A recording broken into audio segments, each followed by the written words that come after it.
مجھے ایک صاحب کہنے لگے کہ میرے ساتھ جاپان چلیے، تو میں نے کہا کہ میں یہاں کافی مصروف ہوں.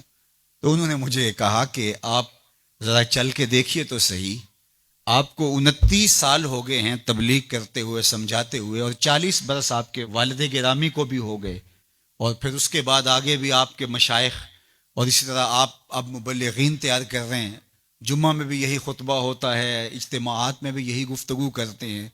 تو آپ جو تبلیغ کر رہے ہیں اور لوگوں کو یہ بتا رہے ہیں، یہ کوئی میرا فلسفہ نہیں ہے، تو میں آپ کو جس کا پابند بنانا چاہتا ہوں، یہ تمہارے رسول کی سنت ہے.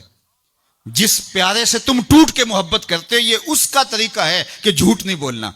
کہا سمجھا سمجھا کے 29 سال جس قوم کو ہو گئے ہیں، آپ جاپان میں دیکھیے وہ کر رہے ہیں، اور نئی اقدار کو دریافت کرنے کے لیے آگے بڑھ رہے ہیں. یہ تو کر چکے ہیں، وہ کسی سے دغا نہیں کرتے، جھوٹ نہیں بولتے، کسی سے فراڈ نہیں کرتے. ان کو کسی مذہب نے نہیں یہ بتایا، ان کی ماں کی گود سے تربیت ملی کہ جھوٹ نہیں بولنا. اس کی ماں کی گود سے تربیت ملی کسی سے دھوکہ نہیں کرنا، کسی سے فراڈ نہیں کرنا. کیا ہماری مائیں جو حضور پر درود پڑھنا سکھاتی ہیں، یہ کیوں نہیں سکھاتی ہیں کہ کسی سے فراڈ نہیں کرنا ہے، کسی سے دھوکہ نہیں کرنا ہے؟ ہم کیا ممبر و محراب سے ساری زندگی اب اسی مشن پہ لگے رہیں گے کہ یہ نہیں کرنا، اور دنیا کو تسخیر کرنے کا خواب شرمندہ تعبیر رہ جائے گا؟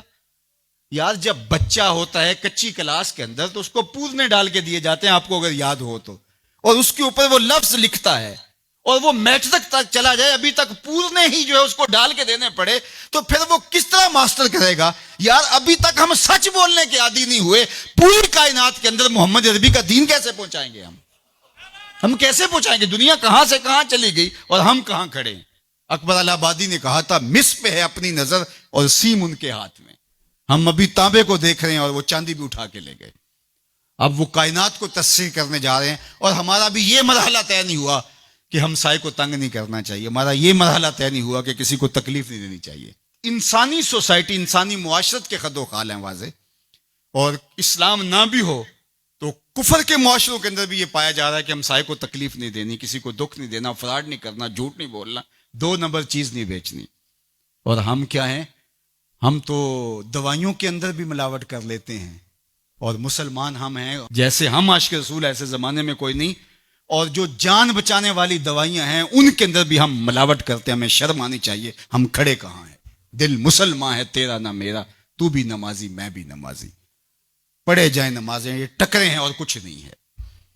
ہمارا دین ہم کو ایک ایسی پاکیزہ زندگی گزارنے کی تلقین کرتا ہے. یار ہمارے سامنے حضور کا نقشہ ہو، ہمارے سامنے حضور کی تعلیمات ہوں، اتنا نور برس رہا ہو ان کی سیرت کے انوار کا، اور پھر بھی ہم اپنی زندگی جو ہے وہ درستی نہ کر پائیں، تو پھر کیا ساری زندگی ہم یہی کام کرتے رہیں گے؟ ساری زندگی یہی کہتے رہیں گے کہ جھوٹ نہیں بولنا، جھوٹ نہیں بولنا؟ کہتے رہیں گے ہم، اس سے انکار نہیں ہے، لیکن کائنات کو تسخیر کیسے کریں گے جب اس مرحلے سے نہیں نکلیں گے؟ تو میری آرزو یہ ہے کہ دیکھو میں نے اپنی قبر میں جانا ہے، آپ نے اپنی لحد میں اترنا ہے. میں اور آپ اپنے آپ کو یہ مت سمجھیے کہ وہ سنورے گا تو معاشرہ ٹھیک ہوگا. معاشرہ ٹھیک ہو نہ ہو، مجھے ٹھیک ہونا ہے. مجھے اپنی زبان کو کبھی بھی جھوٹ کی بدبو سے متعفن نہیں ہونے دینا.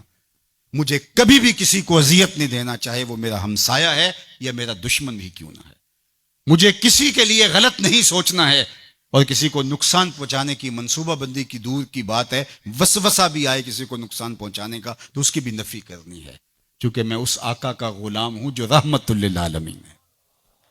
تو اس آقا کے لائے ہوئے نظام شریعت کو نافذ کرنے کے لیے ہمیں عملی قدم اٹھانا پڑے گا.